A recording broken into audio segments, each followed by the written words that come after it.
Hello, welcome to my channel. My name is Lucy and I share videos around the topic of long COVID, chronic fatigue syndrome and mind-body approaches that can be helpful for dealing with chronic fatigue conditions.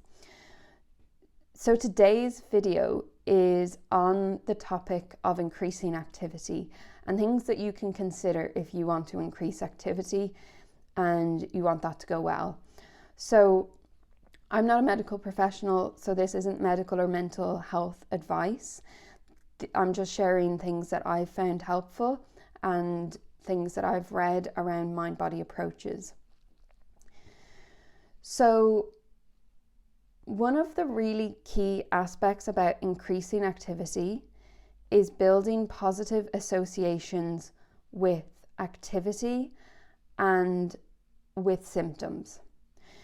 So often when people have been unwell for a long time, even if it's a relatively short time, you can build up a very negative association with activity and with symptoms because your experiences with those have been bad. So you've maybe done activity and crashed. The symptoms may have been very scary. You may have been concerned that something was really seriously wrong. And so in those circumstances, it's natural that you would build up an association of fear with those, with increasing activity and with the symptoms that you've experienced when you've crashed or on a day-to-day basis. So you could look at an example of a negative association with a dog or dogs. So if over the past 2 or 3 years, every time you saw a dog, you had a negative experience, either they barked at you, they growled at you, or they bit you, then it's very natural that you would start to fear dogs. You wouldn't want to be around dogs that you, even though you might logically be able to tell yourself that I'm aware that some dogs are friendly, your experience has been that dogs have been unfriendly and have been threatening towards you. So these associations happen very easily and they're not always completely conscious. They might not always be a very fully formed idea in your head that I fear dogs, or I fear activity, or I fear symptoms. It might be on a deeper level or on a more subconscious level, or it might be the part of you fears that and other parts don't. So with increasing activity, it's important to notice the thoughts that you're having around activity and around symptoms and start to challenge those if you're noticing that your thoughts are that activity could be dangerous, that activity could make you crash, that these symptoms are really bad, that often when we have symptoms, we think about the fact that they might never go away, they might get worse. What if this means something more serious that the doctor's not aware of? So often we can start catastrophizing and worrying when we have symptoms. And also, of course, it's really unpleasant to experience symptoms, especially when you have a lot of symptoms and you've had them for a long time. It can be really difficult. So building a more positive association where you feel that symptoms are not dangerous, activity is not dangerous, is work that you can start doing regardless of how slowly or how quickly you increase activity. There are some instances where increasing activity should be taken with a little bit more care and maybe you could do more slowly. That's if you have a very dysregulated nervous system and you're not sleeping as a result of that dysregulation, because in that instance you do want to make sure that your body is managing to stay calm in some way. And for some people, increasing activity, it further kind of revs up the nervous system, or it can make us feel more dysregulated. So I'm not saying that to make you fear exercise or activity more. I'm just acknowledging that for some people this is more challenging, and I understand that it's not just a simple case of increasing what you're doing, that some care and attention can be taken when you're increasing what you're doing. And if someone was in a circumstance where they had recently experienced a very stressful event or a loss, or they were living in an environment which was really unsafe, that might not be the best time to increase activity. So we want to do it in a way that is going to help you build the positive association with activity that makes you feel safer. So the amount that you increase activity is going to be quite individual. It is very different person to person because it depends on a few different things. So I'm going to talk a little bit about those things now. So one of the things that can really help with increasing activity is your belief in this approach. Your belief that with a mind-body approach, the symptoms are generated by the brain trying to protect us, or by emotions, whether we're aware of them or not aware of them. If you doubt that approach and you're still searching for answers around why the symptoms are there, and is there a more physical reason, and is there something else that explains symptoms, then using this approach is going to be harder, because every time you have symptoms, you'll doubt why they're there, and not knowing why they're there can create more anxiety, and feeling like you need to research and figure out why they're there also can create a lot of anxiety and fear. So last week's video was on questions you can ask yourself to help you believe or help you understand how this approach might apply to you. So hopefully that's helpful, but this is something that will impact how easy it is to increase activity. And even if you don't 100% believe in this approach, you can still increase activity, you can still try this approach, and it's just about focusing on building those positive associations as much as possible. And I suppose when I say positive associations, this might not necessarily mean positive for everyone. It might mean neutral, it might mean an association of safety, of okayness. So another thing that often happens when people are wanting to increase their activity after being ill for a long time is that they feel this pressure to increase their activity quickly or to get certain things done. That the energy that they bring to increasing activity is not a relaxed and grounded energy.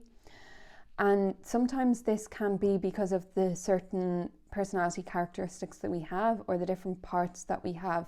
For instance, a perfectionist part, an achiever part, a people pleaser part, an organizer part. So it's helpful to consider, why do I want to do this activity? Why do I want to do it in this particular way? So for this length of time, at this particular time of day, am I doing the activity to please others? Am I doing it because I genuinely enjoy this activity and feel like it's something I value doing? And of course, not every activity that we do is going to be enjoyable and based on our values. There's lots of housework that people just need to do, or cooking a meal is something that can be really nice to begin to do when you haven't done it for a long time, and it might be something that is something you just need to be able to build up to do for yourself. But it's helpful to consider, am I doing this with a pushing, pressurized approach, or am I doing this activity with an open-minded, relaxed experience or approach?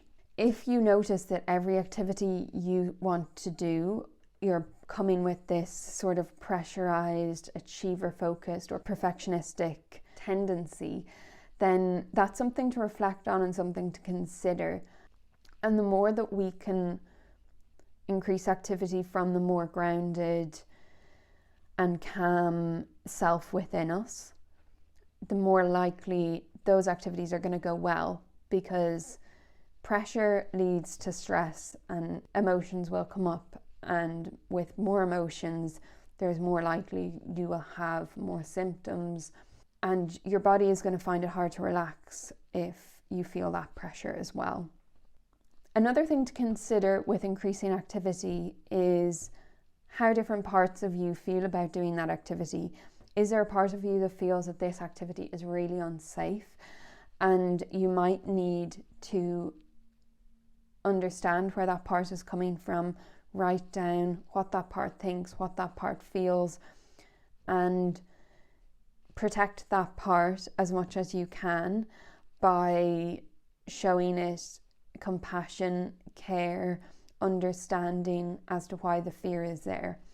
So being with the emotion rather than trying to push it away. If you feel anxious about an activity and you decide, I just want to push this to the side, I want to ignore this anxiety, it can mean that that anxious part feels unseen, unheard, undervalued, that it has something valuable and important to tell you that you're not listening to, and that could result in more anxiety or more symptoms after the activity.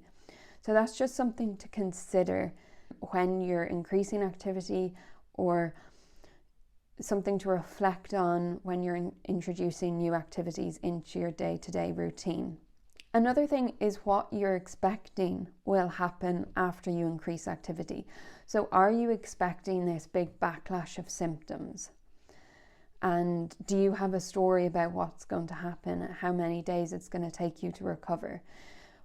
Again, just become aware of the stories that you might be telling yourself around what it means when you do activity and what happens afterwards. If we have that association of expecting symptoms, we're more likely to have those symptoms.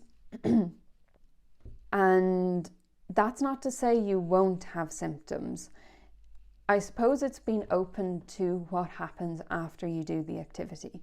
So it might be thinking ahead that after this activity, I might have symptoms, but if I do have symptoms, that's okay, because this is a good opportunity for me to practice building a positive association with those symptoms, an association of safety, and an association that I'm okay, even though these symptoms are coming up.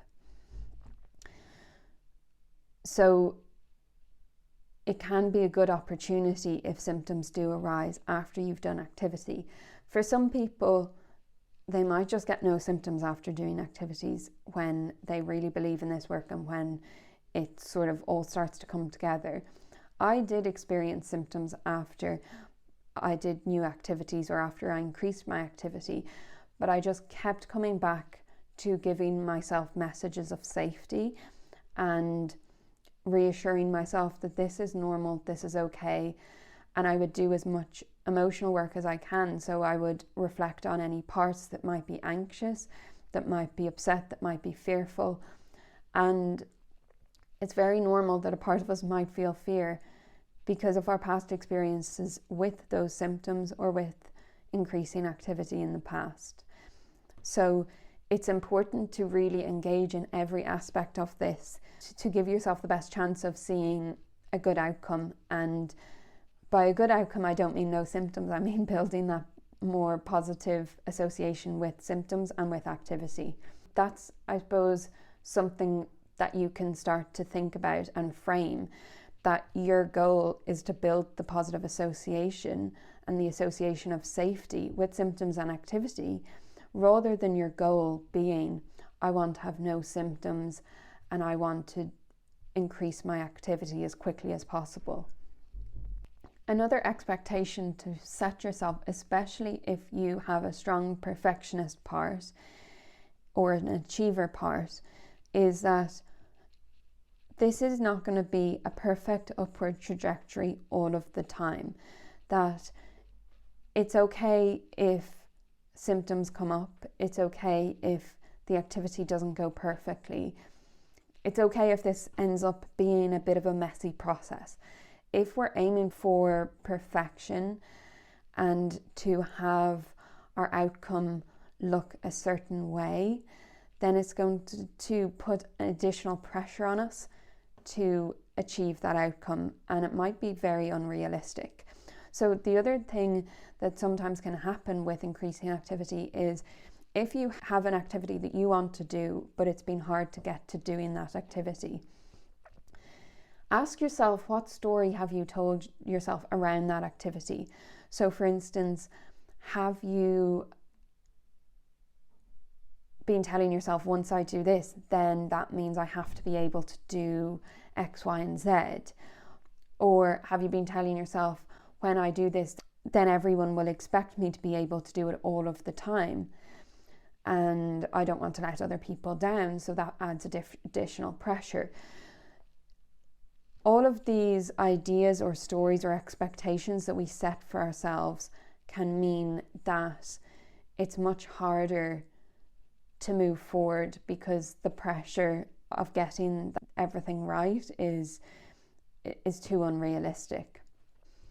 So those are just a few quick ideas on increasing activity and things that you can consider when increasing activity, and I hope you found them helpful. If there's anything that you have found helpful that I didn't mention in terms of increasing activity, write it in a comment below, or if you've any questions, again, write it in a comment below. If you liked this video, please like and subscribe. If you want to join the Facebook group, there's a link in the description below, and I will see you in the next video. Thanks for watching.